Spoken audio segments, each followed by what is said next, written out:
ರಾಜ್ಯದ ಹಲವಾರು ಜಿಲ್ಲೆಗಳಲ್ಲಿ ಮೈಕ್ರೋ ಫೈನಾನ್ಸ್ನವರ ಹಾವಳಿ ಜಾಸ್ತಿ ಆಗ್ತಾ ಇದೆ. ಸಾಕಷ್ಟು ಜನ ಊರನ್ನು ಖಾಲಿ ಮಾಡ್ಕೊಂಡು ಹೋಗ್ತಾ ಇದ್ದಾರೆ. ನಮ್ಮನ್ನು ರಕ್ಷಣೆ ಮಾಡಿ ಅಂತ ಸರ್ಕಾರದ ಮುಂದೆ ಅಂಗಲಾಚಿ ಬೇಡ್ತಾ ಇದ್ದಾರೆ. ಈ ಬೆಳವಣಿಗೆ ನಡುವೆನೇ ಸಿಎಂ ಕೂಡ ಖಡಕ್ ವಾರ್ನಿಂಗ್ ಕೊಟ್ಟರೂ ಕೂಡ ತಪ್ಪುತ್ತಾ ಇಲ್ಲ ಟಾರ್ಚರ್. ಇನ್ನು ಸಿಎಂ ತವರಲ್ಲೇ ಸಾಲ ಶೂಲಕ್ಕೆ ಈಗ ಮಹಿಳೆ ಬಲಿಯಾಗಿದ್ದಾರೆ. ಎಂಥ ವಿಪರ್ಯಾಸ ನೋಡಿ. ಮೈಕ್ರೋ ಫೈನಾನ್ಸ್ ಕಿರುಕುಳಕ್ಕೆ ಜಯಶೀಲ ಎಂಬ ಮಹಿಳೆ ಈಗ ಆತ್ಮಹತ್ಯೆ ಮಾಡಿಕೊಂಡಿದ್ದಾರೆ. ನಂಜನಗೂಡಿನ ಅಂಬಳೆಯ 53 ವರ್ಷದ ಜಯಶೀಲ ಅನ್ನೋರು ಈಗಾಗಲೇ ಸೂಸೈಡ್ ಮಾಡ್ಕೊಂಡಿದ್ದಾರೆ. ತಮ್ಮ ಜಮೀನಿನಲ್ಲಿ ವಿಷದ ಮಾತ್ರೆ ನುಂಗಿ ಜಯಶೀಲ ಸೂಸೈಡ್ ಮಾಡ್ಕೊಂಡಿದ್ದಾರೆ. ಯಾಕಂದರೆ ಮೈಕ್ರೋ ಫೈನಾನ್ಸ್ನವರ ಹಾವಳಿ ಕಾಟ ಅವ್ರದ್ದು. ಸಿಎಂ ಖಡಕ್ ವಾರ್ನಿಂಗ್ ಮಾಡಿದರು. ಮೊನ್ನೆ ಒಂದು ಸುಗ್ರೀವಾಜ್ಞೆಯನ್ನು ಹೊರಡಿಸ್ತೀವಿ ಅಂತ ಸಭೆ ಕೂಡ ಮಾಡಿದರು. ಆ ಸಭೆಯಲ್ಲಿ ಹಲವಾರು ಸಚಿವರು ಕೂಡ ಭಾಗಿಯಾಗಿದ್ದರು, ಅಧಿಕಾರಿಗಳು ಭಾಗಿಯಾಗಿದ್ದರು. ಏನು ಪ್ರಯೋಜನ ಬಂತು? ನೀವೇನೇ ಸಭೆ ಮಾಡಿದ್ರು, ಸುಗ್ರೀವಾಜ್ಞೆ ಜಾರಿ ಮಾಡಿದರೂ ಕೂಡ ಜನ ಮಾತ್ರ ಆತ್ಮಹತ್ಯೆ ಮಾಡ್ಕೊಳ್ತಾ ಇದ್ದಾರೆ. ನಿಮ್ಮ ತವರು ಜಿಲ್ಲೆಯಲ್ಲೇ ಈಗ ಸಾಲ ಶೂಲಕ್ಕೆ ಒಬ್ಬರು ಮಹಿಳೆ ಬಲಿಯಾಗಿದ್ದಾರೆ. IIFL ಮತ್ತು 5 ಸ್ಟಾರ್ ಮೈಕ್ರೋ ಫೈನಾನ್ಸ್ ಬಳಿ 5 ಲಕ್ಷ ಸಾಲವನ್ನು ಪಡ್ಕೊಂಡಿದ್ದು. ಮನೆ, ಕೃಷಿ, ಹಸು ಸಾಕಾಣಿಕೆಗೆ ಜಯಶೀಲ ಸಾಲ ಮಾಡಿಕೊಂಡಿದ್ದು. ಪ್ರತಿ ತಿಂಗಳು 20,000ಕ್ಕಿಂತ ಹೆಚ್ಚು EMI ಕಂತು ಕಟ್ಟಬೇಕಾಗಿತ್ತು. 20,000ಕ್ಕಿಂತ ಹೆಚ್ಚು ಸಾಲ ಮಾಡಿ ಖರೀದಿಸಿದ್ದ ಹಸು ಕೂಡ ಇತ್ತೀಚೆಗೆ ಮೃತಪಟ್ಟಿತ್ತು. ನೋಡಿ ಎಂಥ ಪರಿಸ್ಥಿತಿ ಅಂದರೆ ಜೀವನ ನಿರ್ವಹಿಸಲಿಕ್ಕೆ ಸಾಧ್ಯವಾಗದೆ ಮಾತ್ರೆ ಸೇವಿಸಿ ಸೂಸೈಡ್ ಮಾಡ್ತಾರೆ. ನಂಜನಗೂಡು ಗ್ರಾಮಾಂತರ ಠಾಣೆಯಲ್ಲಿ ಪ್ರಕರಣ ಕೂಡ ಈಗಾಗಲೇ ದಾಖಲಾಗಿದೆ. ಅಂದರೆ ಇವರು ಎಷ್ಟು ಬಡ್ಡಿ ಹಾಕ್ತಾರೆ ಅನ್ನೋದೇ ಲೆಕ್ಕ ಇಲ್ಲ. 2%ಇಂದ 30%, 35% ಅಷ್ಟರವರೆಗೂ ಹಾಕ್ತಾರೆ. ಯಾಕಂದರೆ ಬ್ಯಾಂಕಲ್ಲಿ ಅಷ್ಟೆಲ್ಲ ಇರಲ್ಲ. ಬ್ಯಾಂಕಲ್ಲಿ ಒಂದಿಷ್ಟು ನಿಯಮಗಳಿರ್ತದೆ. ಆದರೆ ಇವರಿಗೆ ಬ್ಯಾಂಕಲ್ಲಿ ಸಕಾಲಕ್ಕೆ ಸಾಲ ಸಿಗಲ್ಲ.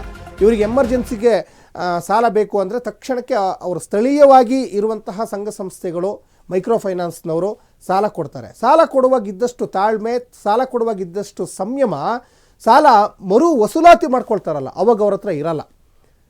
ಯಾಕಂದರೆ ಇವರಿಗೆ ಬಡ್ಡಿ ಹಾಕ್ತಾರೆ, ಚಕ್ರ ಬಡ್ಡಿ ಹಾಕ್ತಾರೆ. ಇವರಿಗೆ ಅಸಲೇಲಿ ಕಟ್ತಾರೆ. ಇವರು ಜೀವನ ಪರ್ಯಂತ ಇವರು ಬರೀ ಬಡ್ಡಿ ಕಟ್ಟೋದ್ರಲ್ಲೇ ಕಾಲ ಕಳೀತಾ ಇದ್ದರೆ ದುಡ್ದಿದ್ದು ಪೂರ ಇವರಿಗೆ ಬಡ್ಡಿನೇ ಕಟ್ತಾರೆ. ಇವರು ಈ ರೀತಿ ಸಭೆ, ಈ ರೀತಿ ಸುಗ್ರೀವಾಜ್ಞೆ ಹೊರಡಿಸೋದಕ್ಕಿಂತ ಉದ್ಯೋಗ ಸೃಷ್ಟಿ ಮಾಡಿ ಮಹಿಳೆಯರನ್ನ ಸ್ವಾವಲಂಬಿಯಾಗಿ ಬದುಕಲಿಕ್ಕೆ ಅವಕಾಶ ಮಾಡಿಕೊಡಿ. ಇವ್ರಿಗೆ ಎಷ್ಟು ಹೇಳಿದ್ರು ಕೂಡ ಅರ್ಥನೇ ಆಗ್ತಾ ಇಲ್ಲ. ಬರೀ ಗ್ಯಾರಂಟಿಗಳನ್ನ ಕೊಟ್ಕೊಂಡು ಜನರನ್ನು ಸೋಂಬೇರಿ ಮಾಡಿ, ಜೊತೆಗೆ ಉದ್ಯೋಗನೂ ಇಲ್ಲ, ಬರೀ ನಿರುದ್ಯೋಗ ತಾಂಡವಾಡ್ತಾ ಇದೆ. ಇನ್ನೇನು ಮಾಡ್ತಾರೆ? ಆತ್ಮಹತ್ಯೆ ದಾರಿ ಹಿಡಿತಾರೆ. ಅವ್ರಿಗೆ ಸಾಲ ಬೇಕಾಗಿರ್ತದೆ. ಈ ಬಗ್ಗೆ ಹೆಚ್ಚಿನ ಡೀಟೇಲ್ಸನ್ನು ನಮ್ಮ ಪ್ರತಿನಿಧಿ ಸಂದೀಪ್ ಕೊಡ್ತಾರೆ. ಸಂದೀಪ್, ಇಡೀ ರಾಜ್ಯದ ಹಲವಾರು ಜಿಲ್ಲೆಗಳಲ್ಲಿ ಈಗ ಮೈಕ್ರೋ ಫೈನಾನ್ಸ್ನವರ ಕಾಟ ಮಿತಿಮೀರಿ ಹೋಗ್ತಾ ಇದೆ. ಇನ್ನು ಸಿಎಂ ತವರು ಜಿಲ್ಲೆಯಲ್ಲೂ ಕೂಡ ಈಗೇನಿದೇನು ಕಮ್ಮಿ ಅಂತ ಹೇಳೋಕ್ಕಾಗ್ತಾ ಇಲ್ಲ. ಇನ್ನು ಸಿಎಂ ತವರು ಜಿಲ್ಲೆಯಲ್ಲೂ ಕೂಡ ಒಬ್ಬರು ಮಹಿಳೆ ಆತ್ಮಹತ್ಯೆ ಮಾಡ್ಕೊಂಡಿದ್ದಾರೆ. ಏನಾಗಿತ್ತು, ಎಷ್ಟು ಸಾಲ ಪಡ್ಕೊಂಡಿದ್ರು, ಆ ಮೈಕ್ರೋ ಫೈನಾನ್ಸ್ ಕಂಪನಿ ಹೆಸರು ಏನು, ಏನೇನೆಲ್ಲ ಡೀಟೇಲ್ಸ್ ಸಿಗ್ತಾ ಇದೆ ಸಂದೀಪ್ ತಮಗೆ? ಸಚಿನ್, ಏನು ಮೈಕ್ರೋ ಫೈನಾನ್ಸ್ ಕಿರುಕುಳಕ್ಕೆ ನಿರಂತರವಾಗಿ ಸಾಲು ಆತ್ಮಹತ್ಯೆ ಪ್ರಕರಣಗಳು ನಡೀತಾ ಇರ್ತಕ್ಕಂಥದ್ದು. ಇಂದು ಮುಖ್ಯಮಂತ್ರಿ ತವರು ಜಿಲ್ಲೆ ಆಗಿರ್ತಕ್ಕಂಥ ಮೈಸೂರು ಜಿಲ್ಲೆಯ ನಂಜನಗೂಡು ತಾಲೂಕಿನಲ್ಲೂ ಕೂಡ 53 ವರ್ಷದ ಮಹಿಳೆಯೊಬ್ಬರು ಮೈಕ್ರೋ ಫೈನಾನ್ಸ್ ಸಾಲಕ್ಕೆ ಹೆದರಿ ಆತ್ಮಹತ್ಯೆಯನ್ನ ಮಾಡ್ಕೊಂಡಿರ್ತಕ್ಕಂಥದ್ದು. ಜಯಶೀಲ ಎಂಬ 53 ವರ್ಷದ ಮಹಿಳೆ ಆತ್ಮಹತ್ಯೆಯನ್ನ ಮಾಡ್ಕೊಂಡಿರ್ತಕ್ಕಂಥದ್ದು. ಈಕೆ ಫೈನಾನ್ಸ್ ಅಂದ್ರೆ IIFL ಮತ್ತು 5 ಸ್ಟಾರ್ ಮೈಕ್ರೋ ಫೈನಾನ್ಸ್ ನಲ್ಲಿ ಸುಮಾರು 5 ಲಕ್ಷಕ್ಕೂ ಹೆಚ್ಚು ಸಾಲವನ್ನ ಮಾಡ್ಕೊಂಡಿದ್ರು. ಮನೆ ನಿರ್ಮಾಣ, ವ್ಯವಸಾಯ ಹಾಗೂ ಹಸು ಸಾಕಾಣಿಕೆಗ ಉದ್ದೇಶಕ್ಕಾಗಿ ಸಾಲವನ್ನ ಪಡ್ಕೊಂಡಿದ್ರು. ಈ ಒಂದು ಕುಟುಂಬದ ವರದಾನವಾಗಿದ್ದಂತಹ ಹಸು ಕಳೆದ ಕೆಲ ದಿನಗಳ ಹಿಂದೆ ಅಷ್ಟೇ ಒಂದು ಅನಾರೋಗ್ಯದಿಂದ ಸಾವಿಗೀಡಾಗಿರುತ್ತೆ. ಇದರಿಂದ ದಿಕ್ಕೆ ತೋಚದಂತಾದಂತಹ ಜಯಶೀಲ ಅವರು EMI ಅನ್ನ ಕಟ್ಟಲಿಕ್ಕೆ ಯಾವ ರೀತಿಯಾದಂತಹ ಒಂದು ಹಣದ ಮೂಲ ಇಲ್ಲದಂತ ಕಾರಣಕ್ಕಾಗಿ ಪದೇ ಬಂದು ಮನೆ ಹತ್ರ ಪೀಡಿಸ್ತಾ ಇದ್ದಂತಹ ಮೈಕ್ರೋ ಫೈನಾನ್ಸ್ ಗಳ ಒಂದು ಕಿರುಕುಳಕ್ಕೆ ಎದುರಿ ಇವತ್ತು ಆತ್ಮಹತ್ಯೆಯನ್ನ ಮಾಡ್ಕೊಂಡಿದ್ದಾರೆ ಅನ್ನುವಂತಹ ಮಾಹಿತಿಗಳು ಇದು ಮೇಲ್ನೋಟಕ್ಕೆ ಲಭ್ಯ ಆಗ್ತಾ ಇರ್ತಕ್ಕಂಥದ್ದು.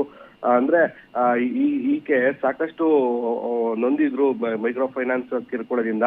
ಈ ಎಲ್ಲೋ ಒಂದು ಕಡೆ ಎಲ್ಲೆಲ್ಲೋ ಆತ್ಮಹತ್ಯೆಗಳಾಗ್ತಿತ್ತು. ಸಿದ್ದರಾಮಯ್ಯ ಸರ್ಕಾರ ಎಲ್ಲೋ ಒಂದು ಕಡೆ ಇದ್ರ ಬಗ್ಗೆ ಗಮನ ಹರಿಸ್ತಾ ಇಲ್ಲ. ಈಗ ಮುಖ್ಯಮಂತ್ರಿ ಕ್ಷೇತ್ರದಲ್ಲೇ ಆಗಿರುವಂತಹ ಹಿನ್ನೆಲೆಯಲ್ಲಿ ಯಾವ ರೀತಿಯ ಕ್ರಮಕ್ಕೆ ಮುಂದಾಗ್ತಾರೆ ಅನ್ನುವಂಥದ್ದನ್ನ ಕಾದು ನೋಡ್ಬೇಕಾಗಿದೆ. ಸಚಿನ್, ಧನ್ಯವಾದ ಸಂದೀಪ್ ತಮ್ಮೆಲ್ಲ ಡೀಟೇಲ್ಸ್ಗಾಗಿ.